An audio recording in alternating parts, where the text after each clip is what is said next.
Владимир Ильич Ленин. Сочинение. Том 16. Таких томов в этом издании более 50. Раньше эти книги составляли настоящее достояние любого музея Ленина. Теперь практически не осталось музеев Ленина. Единственное место в Чебоксарах, где что-либо можно узнать о жизни Владимира Ильича, это музей Ильи Николаевича Ульянова, расположенный в Чувашском государственном университете. Заведует музеем Владимир Галошев. Владимир Петрович в силу своего занятия запоминает факты, услышанные или увиденные им и касающиеся семьи Ульяновых. Он же и помог проследить нам генеалогическое древо Владимира Ильича. Тут он, Владимир Ильич Ленин, которого мы знаем под этим псевдонимом. Если в былые времена много споров возникало о захоронении тела Ленина, то теперь их стало еще больше.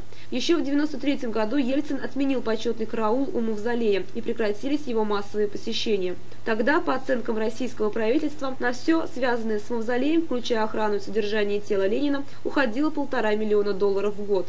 Однако коммунисты, объявив неприкосновенность Ленина едва ли не главным делом своей партии, решили вопрос о перезахоронении.